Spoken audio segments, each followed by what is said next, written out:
I secretly bought a $21 million farm. When my son-in-law found out, he showed up at my door with his parents and suitcases, then locked me out. "You're too old to manage all this," he said. But I had installed cameras, and what I saw. Subscribe to the channel for more stories like this, and comment the city you're watching from. My name is Lionel, and at 66 years old, I thought I had learned all there was to know about betrayal. I was wrong. 3 months ago, I made what I believed was the most generous decision of my life.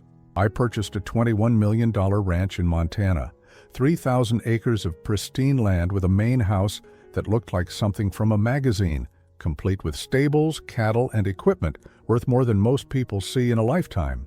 I bought it in secret, planning to surprise my daughter Fallon on her 35th birthday next month. I wanted to give her and her husband Damon something that would secure their future, something that would make them proud of their old man. The irony tastes bitter in my mouth now.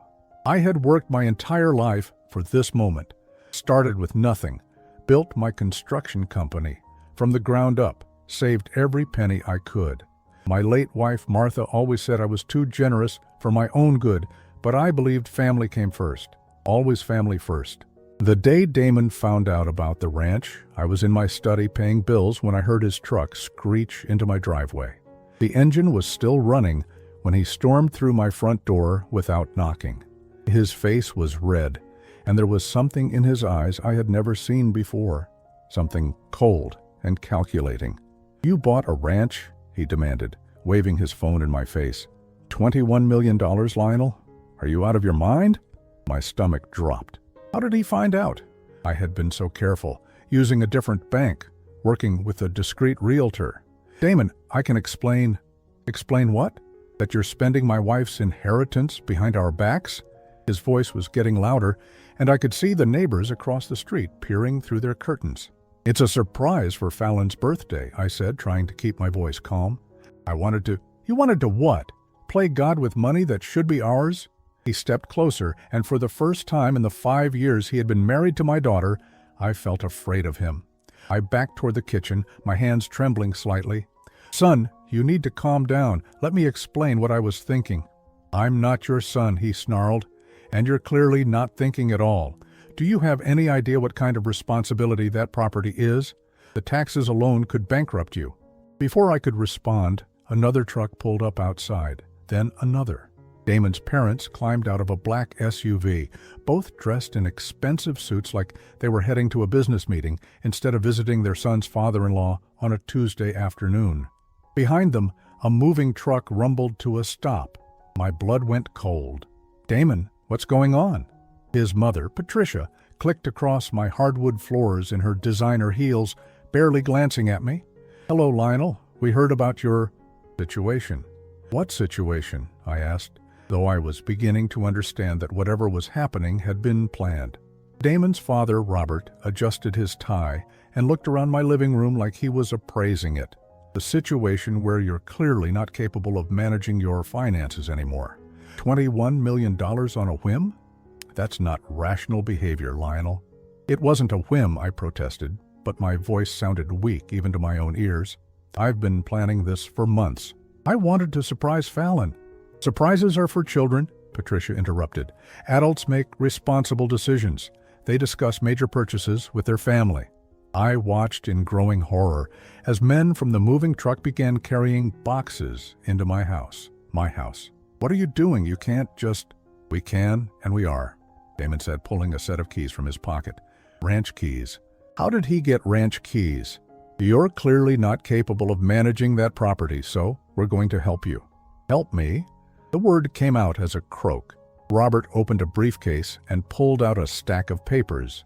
"We've been in contact with the realtor. Nice woman, very concerned about elderly buyers making impulsive decisions. She was happy to provide us with copies of everything." My realtor, the woman I had trusted. The woman who had smiled and congratulated me on my generous gift to my family. She had sold me out the moment a bigger commission came along. "You have no right," I said. But even as the words left my mouth, I knew how pathetic I sounded. "Actually, we do," Patricia said, examining her manicured nails. "Damon is Fallon's husband. That makes him family. And family has to step in when someone is clearly having cognitive issues. Cognitive issues. The words hit me like a slap. I was many things, tired, maybe a little forgetful sometimes, certainly not as spry as I used to be, but there was nothing wrong with my mind. I'm not having cognitive issues, I said firmly. I made a business decision, a generous one. Damon laughed, but there was no humor in it. Generous? You mean reckless? Do you know what the property taxes are on that place? The maintenance costs? The insurance? You'd be broke within 2 years. That's my choice to make.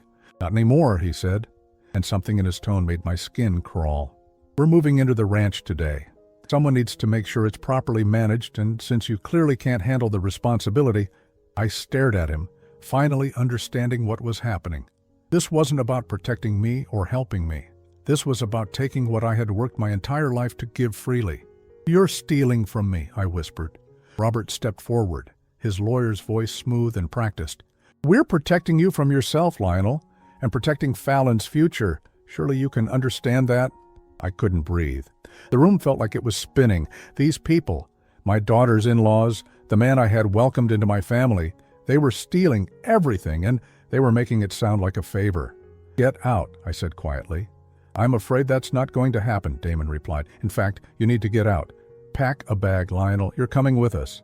This is my house, and you're welcome to visit any time, Patricia said with false sweetness. But right now, you need supervision. Someone to make sure you don't make any more expensive mistakes. I looked around my living room, at the pictures of Martha on the mantel, at the chair where I read my morning paper, at the life I had built with my own 2 hands.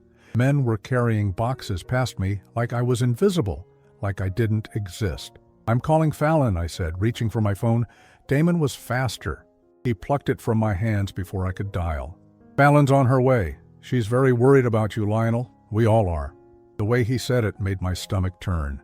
Very worried about me, like I was a problem to be solved, a burden to be managed. I walked toward my bedroom to pack a bag, my legs feeling like they belonged to someone else. In the hallway, I passed the small security camera I had installed last month after the Hendersons down the street had been burglarized. Such a tiny thing, barely noticeable in the corner where the wall met the ceiling. They had no idea it was there. As I threw clothes into a suitcase with shaking hands, I could hear them talking in the other room, their voices carrying clearly through the thin walls of my modest home. How long do you think it'll take to get the property transferred? That was Robert. A few weeks, maybe a month if he fights it, Damon replied. But honestly, look at him. Does he look like he has any fight left? Their laughter followed me into my bedroom, cold and calculating. But as I zipped up my suitcase, I felt something I hadn't felt in years, the same determination that had built my company from nothing, that had carried me through Martha's death, that had survived every challenge life had thrown at me. They thought I was just a confused old man. They had no idea what they had just started. The drive to the ranch felt like a funeral procession. I sat in the back seat of Damon's truck, watching my life disappear in the rearview mirror while Patricia made phone calls about managing Lionel's transition, and Robert reviewed legal documents like he was preparing for court. The ranch looked even more beautiful than I remembered. Rolling green hills stretched as far as the eye could see, dotted with cattle that would now apparently belong to people who had stolen them from me. The main house sat like a crown jewel at the center of it all, stone and timber, with wraparound porches that Martha would have loved. Impressive, Amma, Robert said as we pulled up the circular driveway. No wonder you lost your head over this place, Lionel. I bit my tongue, lost my head. Like purchasing something beautiful for your child was a sign of mental instability. They had already assigned me a room. Not the master bedroom I had imagined enjoying. That was for Damon and Fallon, naturally. Not even one of the guest suites on the main floor. They put me in what used to be a maid's quarters, a small room off the kitchen with a narrow bed and a window that looked out onto the garbage bins. This will be perfect for you, Patricia said, smoothing the cheap bedspread they had brought from somewhere. Close to everything, easy for us to check on you. Check on me. The words made my skin crawl. I spent the first night lying awake, staring at the ceiling, and listening to them move through what should have been my house. They talked loudly like I wasn't there, making plans and decisions about my property, like I had already died. The next morning, Fallon arrived. I was sitting on the back porch, drinking coffee and watching the sunrise, when I heard her car. My heart leaped. Finally, someone who would listen to reason, someone who would understand that this whole situation was insane. But when she walked onto the porch, the expression on her face made my coffee turn to ash in my mouth. "Oh, Daddy," she said, and her voice was full of the same false pity I had heard from her in-laws. "What were you thinking?" "I was thinking about you," I said quietly. "I wanted to surprise you for your birthday. I wanted to give you something special." She sat down beside me, but there was distance in her posture, like she was afraid I might be contagious. "Daddy, you can't just spend that kind of money without telling anyone. It's not responsible." "Since when do I need permission to spend my own money?" Fallon sighed, and I could see Damon hovering in the doorway behind her, listening to every word. "It's not about permission. It's about making smart choices. Damon and we've been talking, and we think maybe you're not seeing things clearly anymore." Not seeing things clearly. The same phrase her in-laws had used, like they had all practiced it together. "My vision is fine," I said, trying to keep my voice level. 20/20 with glasses. "That's not what I mean, and you know it." She looked uncomfortable, like she was reciting lines from a play she didn't want to be in. "You're 66 years old, Daddy. Maybe it's time to start thinking about slowing down, letting other people help you make decisions." I stared at my daughter, my only child, the little girl I had raised after Martha died, the young woman I had walked down the aisle just 5 years ago. When had she stopped being on my side? "Is that what you want?" I asked. "To make my decisions for me?" She couldn't meet my eyes. "I want what's best for you. And what's best for me is living in a maid's room while your husband plays Lord of the Manor with property I bought." "Damon's not playing anything," she said, and there was a sharp edge to her voice now. "He's trying to protect our family's future. Do you know what could happen if you keep making impulsive purchases like this? You could lose everything. We could lose everything. Everything. Like I was a liability instead of the man who had given her everything she ever had." Damon chose that moment to join us on the porch, carrying a steaming mug and wearing clothes that looked expensive enough to feed a family for a month. "Morning, Lionel," he said, with false cheerfulness. "How did you sleep?" "Like a guest in my own house." He laughed like I had made a joke. "Well, you are a guest, technically. This is Fallon's property now." I felt the blood drain from my face. "What did you say?" Fallon shifted uncomfortably, still not looking at me. "Daddy, we had to make some legal adjustments for tax purposes. The property is in my name now, but that doesn't change anything important." "It changes everything important." Damon sat down across from me, and his smile was all teeth. "Look, Lionel, I know this is hard to accept, but you're not 25 anymore. Running a property this size is a young man's job. There are decisions to make every day about the cattle, about maintenance, about finances. You should be relaxing, enjoying your golden years. Golden years, in a maid's room, while he made decisions about my cattle. What if I want to leave?" I asked suddenly. The question hung in the air like smoke. Fallon and Damon exchanged a look that made my stomach turn. "Leave? And go where?" Fallon asked carefully. "Back to my house. Back to my life." "Daddy, we've been through this. You need supervision now. You can't just live alone and make major financial decisions without someone to help you." "Someone like Damon. Someone like family," she corrected, but her voice sounded hollow. I stood up abruptly, my chair scraping against the porch boards. "I'm going for a walk." "Don't go too far," Damon called after me. "This is a big property, easy to get lost." I walked toward the stables, my hands shaking with rage, and something else, something that felt like grief. I was mourning my daughter, I realized. The Fallon I had raised would never have treated me like this. That Fallon would have told her husband to go to hell before she let him humiliate her father. But that Fallon was gone, replaced by this stranger who spoke in Damon's words and looked at me like I was a problem to be managed. As I walked, I found myself studying the property with new eyes. There were security cameras everywhere, more than I remembered from the initial tour. They seemed to be focused not just on the perimeter, but on the house itself, on the areas where people lived and worked. I was being watched, constantly. That evening, as I picked at dinner in the formal dining room, where I was apparently allowed to eat but not make decisions, I listened to them talk about their plans. The south pasture would be perfect for development, Robert was saying, spreading papers across the table like he was planning a military campaign. Residential lots. We could easily get $2 million per acre. Development? I couldn't help myself. You want to turn ranch land into suburbs? Patricia smiled at me like I was a child who had interrupted adult conversation. We want to maximize the property's potential, Lionel. Cattle ranching is so unpredictable. Real estate development is much more stable. I looked at Fallon, hoping to see some flicker of the woman who used to love horses, who used to beg me to take her riding when she was little. But she was nodding along with her in-laws like this was perfectly reasonable. What about the cattle? I asked.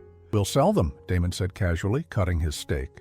Cattle are just a liability anyway, too much work, too many variables. I had bought this ranch because I thought my daughter would love it.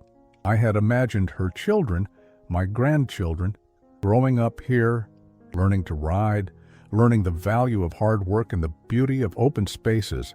Instead, they were going to turn it into cookie-cutter houses. After dinner, I excused myself and walked to my small room.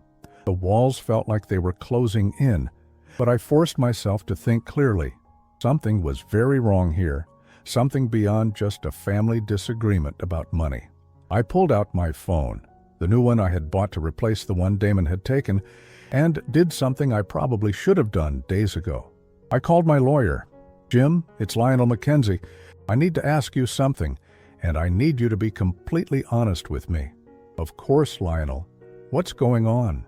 If I purchase property and then transfer it to my daughter for tax purposes, can she make decisions about that property without consulting me? There was a long pause. Lionel, what property transfer are you talking about? I didn't handle any property transfer for you. My blood turned to ice. The ranch, the $21 million ranch, Fallon said they transferred it to her name for tax purposes. I have no record of that, Lionel. And more importantly, any property transfer of that magnitude would have required your signature on multiple documents. Did you sign anything? I closed my eyes, remembering the stack of papers Robert had been carrying, the briefcase full of documents. No, I didn't sign anything. Then there's been no legal transfer. That property is still in your name, regardless of what anyone has told you. I hung up the phone with shaking hands. They had lied to me about everything. But if the property was still legally mine, what were they really doing here? And more importantly, what were they planning to do next? I lay awake that night staring at the ceiling and listening to the sounds of the house settling around me. But these weren't the peaceful sounds of a family sleeping. These were the sounds of people moving around, talking in low voices, making plans. And I realized with growing horror that I might not be a guest in my own house. I might be a prisoner. The next morning, I made a decision that would change everything. Instead of wallowing in my small room, I would gather evidence. If they thought I was just a confused old man, I would use that to my advantage. I waited until they were all busy with their morning routines, Damon making phone calls in what used to be my study, Patricia and Robert reviewing documents at the dining table, and Fallon doing whatever it was she did these days besides ignore her father's pain. The ranch's security system was more sophisticated than I had initially realized. As I walked through the house pretending to be taking my morning constitutional, I noticed cameras in every room, every hallway, every corner. They weren't just watching for intruders, they were watching everyone inside the house, including me. I found the main security hub in a room off the kitchen that I hadn't explored before. Banks of monitors showed feeds from every camera on the property. The system was recording everything 24 hours a day, with files automatically saved to a central server. My hands trembled as I accessed the footage from the past few days. What I saw made my blood run cold. There was Damon, the day after they had moved in, sitting in the master bedroom with a stack of documents spread across the bed. But these weren't the tax papers he had claimed to be reviewing. These were legal forms, power of attorney documents, conservatorship applications, competency evaluations. He was on the phone with someone, and even though there was no audio, I could read his lips clearly enough to catch phrases that made my stomach turn. Old fool. Easier than we thought. Completely trusting. I fast-forwarded through hours of footage, watching my family move through my house like they owned it, which, according to them, they did. But it was the footage from late at night that really opened my eyes. After I had gone to bed, after the house had grown quiet, they held meetings. Real meetings. Damon, Patricia, Robert, and, yes, Fallon. All of them gathered around the dining room table like a board of directors planning a hostile takeover. I turned up the volume on the computer, leaning closer to catch their words. "The old man suspects something," Robert was saying, adjusting his glasses as he reviewed a document. "His phone call to his lawyer yesterday was concerning." My heart stopped. They had been monitoring my phone calls. "What did he say exactly?" Patricia asked, her manicured nails tapping against the table. "He asked about the property transfer, whether it was legal without his signature." Damon slammed his hand on the table, making everyone jump. "I told you we should have gotten him to sign the papers before we told him about the transfer. Now he knows something's wrong." "He doesn't know anything," Fallon said, and her voice was colder than I had ever heard it. "He's old, he's confused, and everyone who matters already thinks he's losing his mind." Everyone who matters. Her own father, and she was talking about him like he was already dead. "We need to accelerate the timeline," Robert said, pulling out another set of documents. "The conservatorship hearing is scheduled for next week. Once that goes through, it won't matter what he knows or who he calls." Conservatorship hearing? They were going to have me declared incompetent. "What about his assets?" Patricia asked. "The house, the business accounts, everything else?" Damon smiled, and even through the grainy security footage, I could see the greed in his expression. "Once we have conservatorship, we control everything. The ranch, his house, his business, his bank accounts, all of it will be managed by us, for his own protection, of course." They all laughed at that. Even Fallon. I sat back in the chair, feeling like I had been punched in the stomach. This wasn't about protecting me or helping me manage my finances. This was about stealing everything I had ever worked for, and they were using my own generosity as the weapon to destroy me. But there was more. "What about after?" Fallon asked quietly. "After the conservatorship goes through?" Robert leaned forward, his lawyer's voice dropping to barely above a whisper. "That depends on how cooperative he is. If he accepts the situation gracefully, he can live comfortably in a managed care facility. We've already found a place, very nice, very discreet. And if he doesn't accept it?" The silence that followed was more terrifying than any words could have been. Finally, Patricia spoke. "Men his age, under this kind of stress, with his history of heart problems, well, these things happen." My chest tightened. Heart problems? I had never had heart problems. My last physical had been perfect. "You're talking about killing him," Fallon said, but her voice wasn't horrified. It was curious, like she was asking about the weather. "We're talking about natural consequences," Robert corrected smoothly. "Stress-induced cardiac events are very common in elderly patients facing major life changes. Tragic, but not unusual." I had to grip the edge of the desk to keep from falling over. They weren't just planning to steal from me, they were planning to murder me.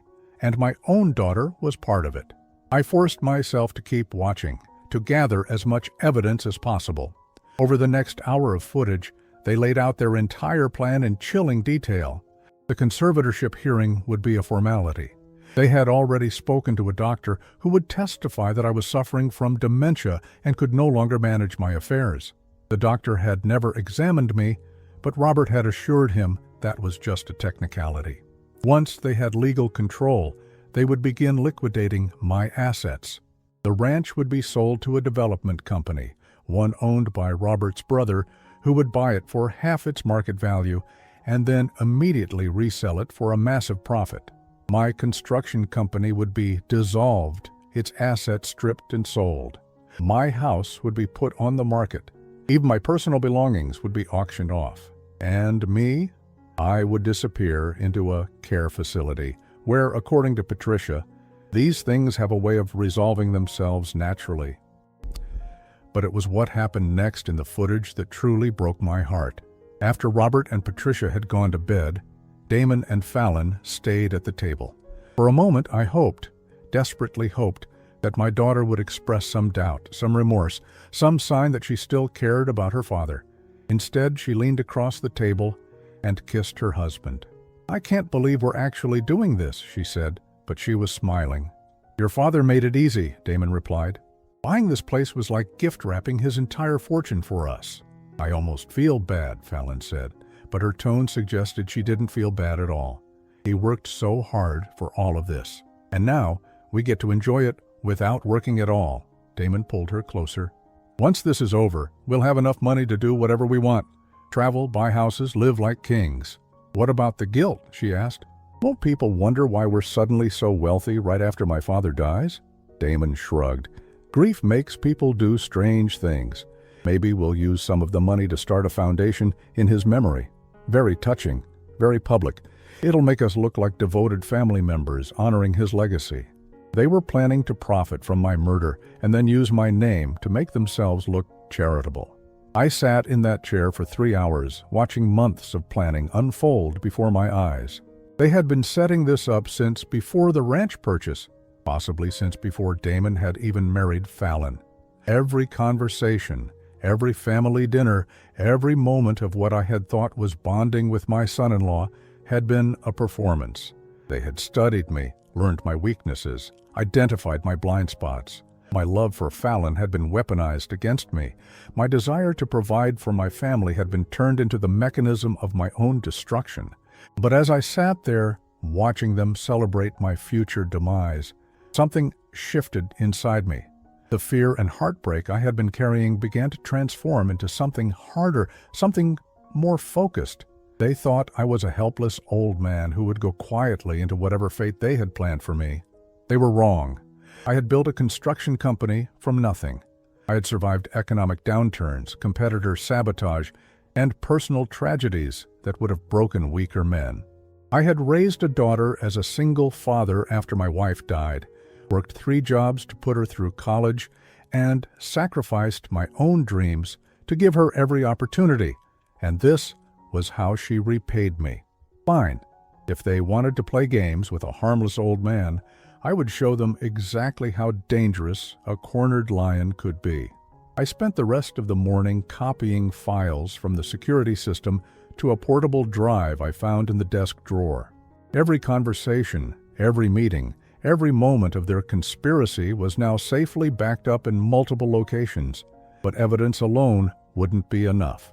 I needed to be smarter than they were, more ruthless than they expected, and most importantly, I needed to make sure that when I struck back, they would never be able to hurt anyone else the way they had hurt me.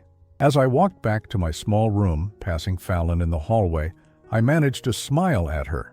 "Good morning, sweetheart," I said warmly. "Beautiful day, isn't it?" She looked surprised by my pleasant tone. "Morning, Daddy. You seem better today." "I am better," I said, and for the first time in days, I meant it. "I think I'm finally starting to understand my place in all of this." She smiled back, relief evident in her face. "I'm so glad. We were worried about you." "No need to worry," I assured her. "Everything is going to work out exactly as it should."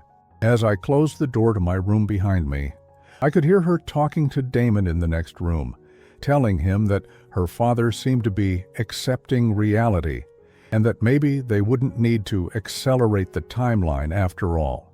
If only they knew that the reality I was accepting had nothing to do with their plans. The conservatorship hearing was in 5 days. That gave me 5 days to turn the tables on the people who thought they had already won. 5 days to show them that sometimes the prey is more dangerous than the predator. The revelation that this wasn't their first time hit me like a physical blow. I had spent 2 sleepless nights reviewing more security footage, diving deeper into their conversations, when I stumbled across something that made my blood run cold. Damon was on the phone with someone, pacing back and forth in the study that used to be mine. And what I heard changed everything I thought I knew about my situation. "No, this one's easier than the Hartford job," he was saying, his voice casual, like he was discussing the weather. "The old man trusts us completely. He actually bought the property himself. Can you believe that? We didn't even have to convince him to make a major purchase. Hartford job. There had been others. Patricia's already got the doctor lined up, same one we used for the Wilson case. Robert's handling the legal side, same playbook as always. Damon laughed, a sound that made my skin crawl. The best part is, his daughter is completely on board. Sometimes family members fight us, but this one, she's practically leading the charge. I paused the recording, my hands shaking so badly I could barely work the controls. Wilson case, Hartford job. This was a pattern, a business model. I wasn't the first elderly person they had targeted, and if I didn't stop them, I wouldn't be the last. I spent the next day researching everything I could find about the names Damon had mentioned. What I discovered made me physically ill. Harold Wilson, 73, had died of a heart attack 6 months ago, just 2 weeks after his family had him declared incompetent. His estate, worth approximately $8 million, had been quickly liquidated by his conspirators, his daughter's in-laws, who had been managing his affairs for his own protection. Margaret Hartford, 69, had suffered a similar fate 8 months before that. Declared incompetent after making several impulsive financial decisions, including purchasing a vacation home for her family. She had died in a care facility 3 weeks after her assets were placed under conservatorship. The pattern was identical in both cases. Elderly person makes a large purchase. Family members express concern about cognitive decline, legal proceedings to establish conservatorship, quick liquidation of assets, convenient death shortly after. And the same law firm had handled both cases, Robert's firm. I was looking at the work of predators who had turned elder abuse into a profitable enterprise. They weren't just stealing from me, they were serial killers whose weapon was the legal system. But what made my chest tighten with a pain that felt like dying was discovering just how long they had been watching me. In the deepest files of the security system, I found footage that went back not days or weeks, but months before the ranch purchase, before Damon had discovered my financial decision. They had been monitoring me for almost a year, studying my habits, learning my routines, documenting everything that could be used to build a case for my incompetence. And Fallon had been part of it from the beginning.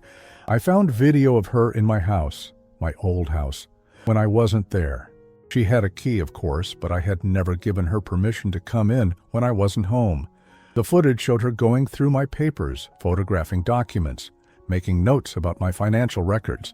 In one particularly damning video, she was on the phone with someone, walking through my living room like she was conducting surveillance. He keeps all his important papers in the desk in his study, she was saying.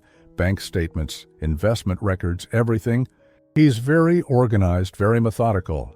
That's going to work against him when we claim he's losing his mental faculties. She moved to the mantel, where Martha's pictures were displayed, and her voice took on a mocking tone. He talks to the photos sometimes. When he thinks no one's listening, it's actually pretty pathetic. My heart shattered.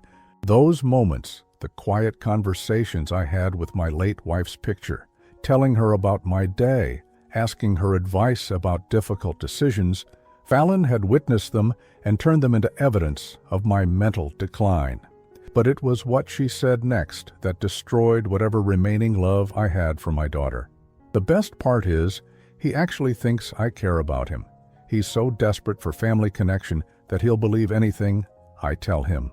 Yesterday, I mentioned how nice it would be to have a place in the country, and I could practically see the wheels turning in his head. By next week, he'll probably be shopping for ranches. She had manipulated me into buying the ranch. The whole thing had been her idea, planted so carefully that I thought it was my own generous impulse. I sat in that security room, staring at the screen, watching my own daughter orchestrate my destruction, and I felt something inside me die. Not the angry, wounded part that I could live with. What died was the part of me that believed in the goodness of family, in the bonds of blood, in the idea that love could overcome anything. They had killed that part of me, as surely as they planned to kill my body.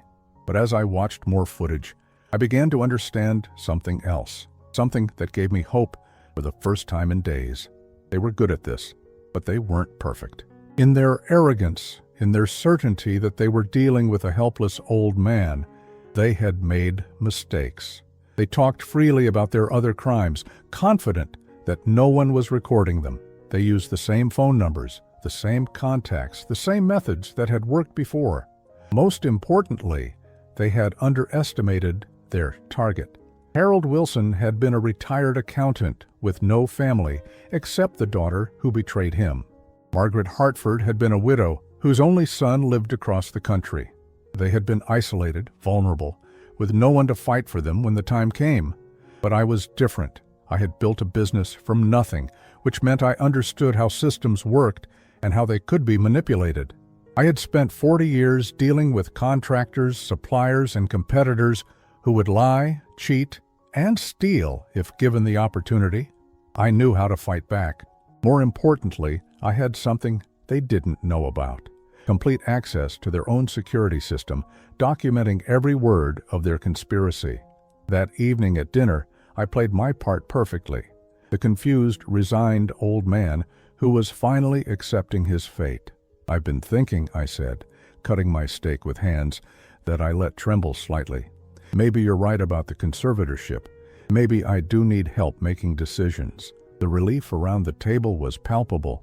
Damon actually smiled, the first genuine expression I had seen from him since this nightmare began. "That's wonderful to hear, Lionel," Patricia said, reaching across to pat my hand. "It takes a strong man to admit when he needs help." "When is the hearing?" I asked, making my voice sound tired and defeated. "Thursday morning," Robert replied. "Just a formality, really. The judge is very understanding about these situations." Of course the judge was understanding. I wondered how many times Robert had appeared in his courtroom with similar cases. How many elderly people had been legally murdered with this judge's approval. "Will I need to say anything?" I asked. "Just answer the questions honestly," Fallon said, and her tone was gentle, caring, the voice of a loving daughter concerned for her father's well-being. "Tell them how you've been feeling confused lately, how hard it's been to manage everything." I nodded slowly, like a man accepting his fate. "I suppose it will be a relief in a way, not having to worry about all those decisions." "Exactly," Damon said, and his smile was all teeth. "You can just focus on enjoying your retirement. Let us handle all the complicated stuff." After dinner, I excused myself early, claiming fatigue. In my small room, I made several phone calls using a burner phone I had purchased during my walk that afternoon. The first call was to my lawyer, Jim, but not to his office line. I called his personal cell, the one he had given me years ago for emergencies. "Jim, I need to see you tomorrow, privately, and I need you to bring someone with you, someone who specializes in elder abuse cases." "Lionel, what's going on? You sound strange." "I'm about to be murdered," I said simply. "And I have video proof of the entire conspiracy." There was a long silence. "Jesus Christ, Lionel. Are you somewhere safe? For now?" "But the conservatorship hearing is Thursday. After that, I let the implication hang in the air." "Where do you want to meet?" "The old construction site on Highway 12, the one where we built the Morrison house. Tomorrow at noon. Come alone, but bring backup you can trust." My second call was to a private investigator I had used years ago to check on some suppliers who had been overcharging me. Frank Delacourt was retired now, but he still had connections in law enforcement. "Frank, it's Lionel Mackenzie. I need a favor, and it's a matter of life and death." "What kind of favor?" "I need you to look into some suspicious deaths. Elderly people who died shortly after being placed under conservatorship. I'll give you names and dates." My third call was the hardest one to make. I dialed the number for the FBI's Financial Crimes Division. "I need to report a conspiracy to commit murder and financial fraud," I said to the agent who answered. "Multiple victims, ongoing operation, and I have video evidence of everything." As I hung up the phone, I felt something I hadn't felt in weeks: hope. Not for reconciliation with my family, not for forgiveness or understanding, but for justice. They thought Thursday's hearing would be my end. They had no idea it was going to be their beginning, the beginning of the end of their killing spree. But as I lay in bed that night, listening to them celebrate in the other room, I knew I had one more night to get through, one more night of pretending to be their victim. Tomorrow, everything would change. I closed my eyes and whispered to Martha's memory, the way I had so many times in the past year. But this time, I wasn't asking for guidance or comfort. This time, I was making a promise. They hurt our daughter too, Martha. They turned her into something we would never recognize. But I'm going to stop them. I'm going to make sure they never hurt anyone else the way they hurt us. The house finally grew quiet around midnight, but I didn't sleep. Instead, I spent the night reviewing every piece of evidence I had gathered, every conversation I had recorded, every detail of their conspiracy. By morning, I would be ready for war. And this time, I would be fighting not just for myself, but for Harold Wilson, Margaret Hartford, and every other elderly person who had died because their families saw them as paychecks instead of people. They had picked the wrong old man to mess with. Wednesday morning dawned gray and cold, matching my mood perfectly. Today would be my last day of playing the helpless victim. Tomorrow, at the conservatorship hearing, I would spring the trap I had been carefully setting for the past week. But first, I had to survive one more day of their performance. At breakfast, they were all smiles and false concern. Patricia had even made me pancakes. "Your favorites," she said, though she had no idea what my favorites were. The gesture was purely for show, probably in case anyone was watching. "How are you feeling about tomorrow, Daddy?" Fallon asked, cutting her own pancakes with delicate precision. "I know legal proceedings can be scary." "I'm trying not to think about it too much," I said, letting my voice quaver slightly. "I just want what's best for everyone." "That's all we want too," Damon said, reaching across to squeeze my shoulder.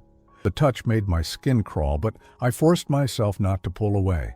"Don't worry about a thing. We'll take good care of you." "Take good care of me, right until they killed me." "I was thinking," I said carefully, "maybe I should call Jim, my lawyer, just to understand what's going to happen tomorrow." The temperature in the room dropped 10 degrees. Robert set down his coffee cup with deliberate precision. "That's not necessary, Lionel," he said smoothly.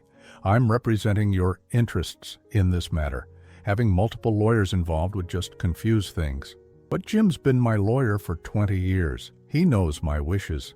"Your wishes aren't really relevant anymore," Patricia said, her mask slipping just slightly. "This is about what's best for your health and safety."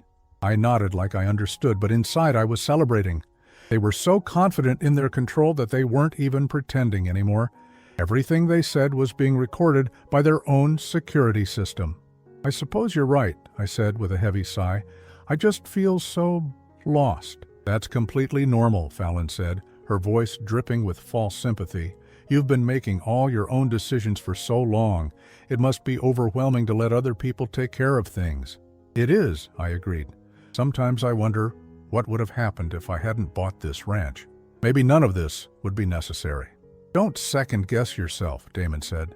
"That kind of thinking is exactly why you need help. You're not seeing the big picture anymore." After breakfast, I excused myself for my usual morning walk. But instead of wandering aimlessly around the property, I had a very specific destination in mind. I walked to the back 40, where an old access road connected to the highway. Jim's car was waiting exactly where I had asked him to park, hidden behind a stand of trees. He wasn't alone, but there was a woman with him, middle-aged with sharp eyes, and the bearing of someone who had seen too much. "Lionel," Jim said as I approached, his face grave with concern, "are you all right? You look terrible." "I feel terrible," I admitted, "but I'm about to feel a lot better. Did you bring the recorder?" The woman stepped forward, extending her hand. "Mr. Mackenzie, I'm Detective Sarah Chen, Financial Crimes Division. Jim filled me in on the basics, but I need to hear everything from you." For the next hour, I told them everything. About the ranch, about the fake property transfer, about the security footage showing their planning sessions. I gave them copies of all the evidence I had gathered, every conversation, every incriminating moment. Detective Chen's expression grew darker with each revelation. "This is one of the most sophisticated elder abuse operations I've ever seen," she said finally. "How many victims did you say there were?" "At least 2 that I know of, Harold Wilson and Margaret Hartford. But based on their conversations, I think there have been more. We'll investigate all of it," she promised. "But right now, we need to focus on keeping you alive until tomorrow's hearing." "What do you mean?" Jim leaned forward, his face serious. Lionel, once they realize you're not going to cooperate, you become a liability. These people have killed before. They won't hesitate to kill again. That's why we need you to wear this, Detective Chen said, pulling out a small device that looked like a hearing aid. It's a wire. Everything that happens between now and the hearing will be recorded. I put the device in my ear, amazed by how invisible it was. What about tomorrow, at the hearing? Tomorrow we spring our own trap, she said with a grim smile. Judge Morrison has been briefed. He's going to let them present their case, let them incriminate themselves completely, and then we're going to arrest them all. Including Fallon? I asked, though I already knew the answer. Jim's face softened with sympathy. I'm sorry, Lionel, but yes, including Fallon. She's as guilty as the rest of them. I walked back to the ranch house feeling like I was carrying a bomb. In a way, I was. The wire in my ear was going to capture whatever final preparations they made, whatever last-minute discussions they had about their plans for me. I didn't have to wait long. That afternoon, while I was pretending to nap in my room, they held another family meeting. This time, their voices were more urgent, more focused. Something's wrong, Damon was saying. He's acting different today, more aware. You're being paranoid, Patricia replied, but her voice sounded strained. He's just nervous about tomorrow. I don't think so. Did you see the way he looked at me at breakfast? Like he knew something. Knew what? Robert asked. He's an old man who's losing his mind. What could he possibly know? I'm telling you, something's changed. We should move up the timeline. My blood ran cold. Move up the timeline. What are you suggesting? That was Fallon, her voice carefully neutral. I'm suggesting we don't wait for the hearing. We handle this tonight. Silence. Then Patricia's voice, cold and calculating. How? Heart attack? Stress-induced? Poor old man, so worried about tomorrow's hearing that his heart just gave out. Very sad, very believable. The autopsy would show, Robert began. Would show exactly what we wanted to show, Damon interrupted. Dr. Hendricks is already on payroll. He'll sign whatever death certificate we need. I gripped the edge of my bed, fighting to keep my breathing steady. They weren't just planning to kill me after the hearing. They were planning to kill me tonight. I don't know, Fallon said hesitantly.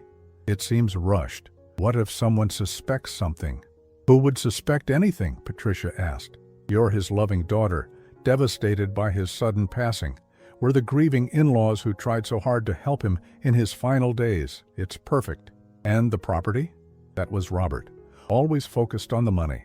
Fallon inherits everything as his only child. No conservatorship needed, no messy legal proceedings. Clean and simple.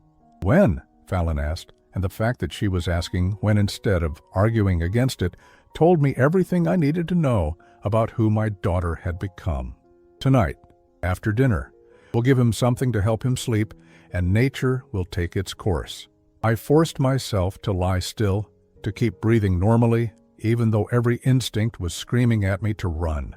But I couldn't run, not yet. I needed them to commit to this plan completely, needed them to incriminate themselves beyond any possibility of denial. What about the mess? Patricia asked. I mean, the physical aspects of it? Damon's voice was matter-of-fact, like he was discussing a plumbing problem. Heart attacks are clean. No blood, no struggle. He'll just go to sleep and not wake up. And we all sleep peacefully in our beds, none the wiser until morning when we discover his tragic passing, Robert added, with what sounded like satisfaction. They spent another 20 minutes working out the details. Which medication to use, something that would mimic a heart attack but not show up clearly in a standard autopsy. How to handle the discovery of my body in the morning. What to tell the paramedics, the police, the funeral home. They had it all planned out, down to the specific words Fallon would use when she called 911 in fake hysterics. When they finally dispersed, I lay in my bed for another hour, making sure they were all occupied with their evening routines. Then I quietly slipped out of the house and made my way back to the meeting spot where Detective Chen was waiting. They're going to kill me tonight, I said, without preamble. After dinner, her face went hard. Did you get it all on the wire? Every word. Good. Here's what we're going to do. The plan was simple, but risky. I would go back to the house, eat dinner, and pretend to drink whatever they gave me, But Detective Chen would be waiting outside with backup. The moment they thought I was unconscious, she would move in. What if something goes wrong? I asked. What if they realize I'm not really unconscious? Then we move in early, she said grimly. But Lionel, I need you to understand something. Once we do this, there's no going back. Your family will hate you forever. I thought about Fallon, about the little girl who used to climb into my lap and ask me to read her stories, about the young woman I had walked down the aisle, proud and beaming, about the daughter who had just spent the afternoon planning my murder. They're not my family anymore, I said quietly. My family died the day they decided I was worth more to them, dead, than alive. That evening's dinner was a surreal experience. They were all so solicitous, so caring, so concerned about my well-being. Patricia had cooked my favorite meal, pot roast with vegetables. Fallon kept asking if I needed anything, if I was comfortable, if I was feeling okay. And all the time, I knew they were waiting for the right moment to drug me. It came with dessert. Robert offered to get me a glass of milk to go with the apple pie. You always loved milk with dessert, didn't you? He disappeared into the kitchen and returned with a tall glass of what looked like perfectly normal milk. But I could see the slight cloudiness at the bottom, the way he handled the glass just a little too carefully. Thank you, I said, accepting the glass. You're all so thoughtful. I raised it to my lips, pretended to take a sip, then set it down with a grateful smile. Delicious. Over the next hour, I gradually let my speech slow down, my eyelids grow heavy. I made a show of struggling to stay awake, of fighting the effects of whatever they had given me. I think I need to lie down, I said finally, swaying slightly as I stood. Of course, Daddy, Fallon said, taking my arm with fake concern. You've had a long day. She helped me to my room, tucked me into bed like I was a child. For a moment, looking at her face in the dim light, I almost saw a flicker of the daughter I used to know. But then she spoke. Sleep well, Daddy, she whispered, and there was something cold in her voice that made my blood freeze. Don't worry about anything. When you wake up, all your troubles will be over. When you wake up, except I wasn't supposed to wake up. I waited in the dark, listening to the house settle around me. After what felt like hours, I heard footsteps in the hallway. Hushed voices outside my door. Is he out? Dead to the world. Perfect. How long does it take? 20 minutes, maybe 30? Then we call 911. The door opened quietly, and I forced myself to lie completely still as they entered my room. Through barely cracked eyelids, I could see all four of them. Damon, Patricia, Robert, and yes, Fallon. My own daughter come to watch me die. They stood around my bed like mourners at a funeral, except I wasn't dead yet. That's when Detective Chen and her team burst through the door. The next few minutes were chaos. FBI! Nobody move! Detective Chen's voice cut through the darkness like a blade as tactical lights flooded my small room. The four people who had been standing around my bed like vultures waiting for me to die suddenly found themselves surrounded by federal agents with weapons drawn. I sat up in bed, very much alive and very much awake, and watched their faces change from smug satisfaction to complete shock. That's not possible, Damon whispered, staring at me like he was seeing a ghost. You drank the milk. You should be dead, I finished for him. Sorry to disappoint you. Patricia's face had gone completely white. She swayed on her feet as the reality of the situation hit her. You were pretending. This whole time, you were pretending. The same way you were pretending to care about me, I replied, getting out of bed, with steady, unimpaired movements. Difference is, I'm a better actor. Robert, ever the lawyer, immediately started calculating. This is entrapment. Whatever evidence you think you have, it won't hold up in court. Detective Chen smiled grimly as she handcuffed him. Actually, it will. See, everything you've said and done for the past week has been recorded by your own security system, including tonight's conversation about the best way to murder Mr. Mackenzie. But it was Fallon's reaction that broke what was left of my heart. She wasn't looking at the officers or at Detective Chen. She was staring at me with pure, undiluted hatred. You bastard, she whispered. You lying, manipulative bastard. I'm the manipulative one? I couldn't keep the pain out of my voice. Fallon, you planned to murder your own father. Ought, You were going to leave us nothing, she screamed, and suddenly the mask was completely off. This wasn't grief or fear or shock. This was rage at being caught. Everything you had should have been mine. I'm your daughter. You were my daughter, I said quietly. But my daughter died the day she decided I was worth more to her dead than alive. As they were being led away in handcuffs, I heard fragments of their desperate attempts to shift blame. This was all Damon's idea, Patricia was telling anyone who would listen. I just went along with it. My client was clearly coerced, Robert was saying, still trying to lawyer his way out of murder charges. But Damon said nothing. He just looked back at me with eyes full of cold fury, and I knew that even now, even caught red-handed, he felt no remorse, only anger that his plan had failed. Fallon was the last one to be taken away. At the door, she stopped and turned back to me one final time. "I'll never forgive you for this," she said. "I'll never forgive you either," I replied. "But unlike you, I'll sleep peacefully at night, knowing I chose the right side." The trials took 8 months. During that time, Detective Chen's investigation uncovered the full scope of their operation. Harold Wilson and Margaret Hartford were just the tip of the iceberg. Over the past 3 years, they had systematically targeted and murdered 7 elderly people, stealing a combined total of over $60 million. The evidence was overwhelming, not just the security footage from my ranch, but financial records, phone records, testimony from doctors and lawyers who had been bribed to participate in the scheme. Dr. Hendricks, the doctor who would have signed my fake death certificate, broke down and confessed to falsifying death certificates for all 7 victims. Damon got life without parole for multiple counts of first-degree murder. Patricia and Robert each got 25 to life for conspiracy to commit murder and financial fraud. And Fallon got 15 years for conspiracy and accessory to murder. The prosecutor had offered her a plea deal if she testified against the others, but she refused. Even facing decades in prison, she wouldn't betray the people who had turned her into a monster. I attended every day of the trials. I wanted to look each of them in the eye as the evidence of their crimes was laid bare for the world to see. I wanted them to know that their victims, all of their victims, had someone fighting for them. But mostly, I wanted to make sure they could never hurt anyone else. The ranch sold quickly. I had no desire to live in a place that had been the setting for so much betrayal and evil.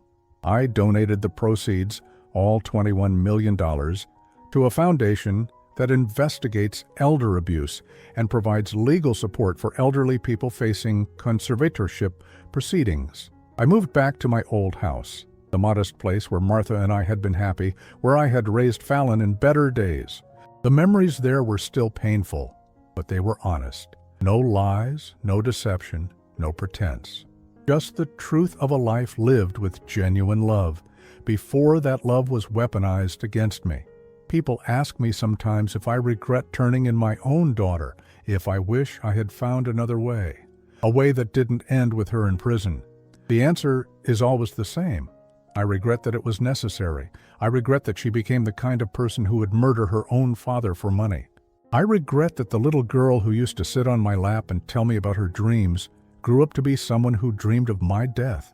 But I don't regret stopping her, because the truth is, if I hadn't acted when I did, there would have been more victims, more elderly people trusting their families, only to have that trust turned into a weapon against them. More Harold Wilsons and Margaret Hartfords, dying alone and afraid while their children counted the inheritance money. I couldn't save the people who came before me, but I could make sure there wouldn't be people who came after. 6 months after the trials ended, I received a letter. It was from Nancy Wilson, Harold's sister, who had been living across the country when he died. She had always suspected something was wrong with his sudden death, but hadn't known how to prove it. "Thank you," she wrote, "for giving my brother justice, for making sure his death meant something, for having the courage to do what I couldn't." I keep that letter on my kitchen table, next to the photo of Martha. Sometimes when the house feels too quiet and the loneliness too heavy, I read it again and remember why I made the choices I made.